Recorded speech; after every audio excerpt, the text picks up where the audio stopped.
Building a Shopify store can be super time-consuming, guys. Yung paghanap ng magandang theme, pag-build ng appealing website elements, at paggawa ng store na talagang nagko-convert. Lahat yan kumakain ng oras mo as a business owner. Tas on top of that, medyo hindi pa ganun kaganda yung page builder ng Shopify. So the question is, paano tayo makakahanap ng sustainable solution para mabilis na makagawa ng pages, makapag-build ng converting storefront, at mag-generate ng profit na halos autopilot na? Dito ngayon papasok si Replo, isang Shopify page builder na sobrang customizable ang features na pwede agad magamit for your business. Sa video na to, magbibigay kami ng full review ng Replo at papakita namin kung paano at bakit pwede mong gamitin to sa e-commerce business mo. Pero bago tayo mag-start, make sure na i-click nyo yung link sa description below at mag-sign up sa Replo para makasabay kayo habang ine-explain ko. Pag kinlik nyo yung link, mapupunta kayo sa page na ganito. Kailangan nyo lang ilagay yung email at password nyo. Then pwede na kayo mag-start for free today. So with all that, let's get into this review. Si Replo ay isang low-code Shopify integrated store builder. Basically, app plug-in siya na pwede mong i-download sa Shopify App Store. So, ibig sabihin, talagang swak siya sa existing Shopify stores mo. Pwede ka rin gumawa ng brand new Shopify stores gamit tong page builder na to. Kung nakagamit na kayo ng website builder before, ganun din yung concept ni Replo. Marami silang mga templates na pagpipilian, drag and drop features,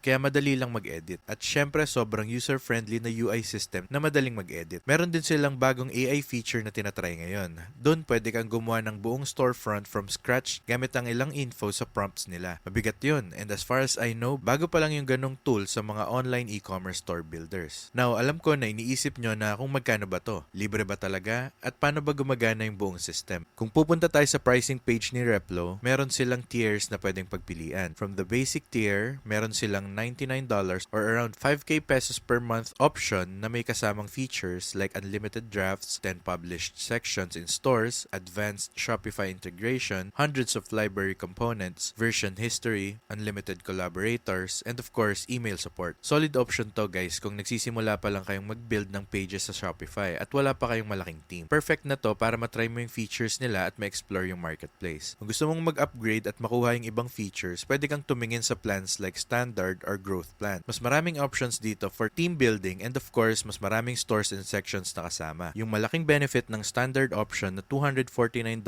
or around 13k in peso per month is yung unlimited Replo AI function na basically lalong mas capable sa existing AI features ni Replo para maging mas accurate at effective sa pagbuo ng storefronts na talagang nagko-convert. Ngayon, kung malaki na ang business mo at malaki na rin yung kinikita mo, meron ding enterprise option na may custom pricing na naka-tailor sa specific needs mo as a business owner. Lahat ng features sa previous sections kasama na rin dito. Plus, may structured one-on-one support from experts na gumagawa din ng mga ginagawa mo sa industry. May access ka sa weekly strategy calls, product roadmaps, priority support, pati private Slack support channel kasama yung mga nagmamanage ng Replo. Pero guys, hindi nyo kailangan mag-start agad sa mga plan na to. Pwede kayong mag-start sa $0 per month na completely free. Makuha mo pa rin most ng benefits na meron sa ibang tiers with just a few minor tweaks. Pero sa free plan, isang user lang ang pwede and of course, wala kang access sa priority support, Slack channel, product roadmaps, and strategy calls na nabanggit ko kanina sa enterprise plan. Yun na yung konting overview sa pricing. Now, let's talk more about the features bago tayo pumunta sa mismong paggamit ng Replo for your business. Pagdating sa features, fully integrated Shopify store builder tong Replo. Meaning, hindi mo naman kailangan buuin agad yung buong storefront. Pwede mo ring i-implement yung mga sections na dinevelop mo sa Replo straight sa Shopify store mo. Kunwari, meron kang specific portion ng website mo na gusto mong i-design, pero hindi kaya ng built-in store editor ng Shopify yung design elements na gusto mo. Pwede kang pumasok sa Replo, mag-edit ng section na gusto mo, tapos i-export yung specific section na yon sa Shopify store mo. Hindi mo kailangan i-disconnect or galawin pa yung ibang parts ng store mo. Sobrang convenient nito at bibilis talaga yung overall workflow mo.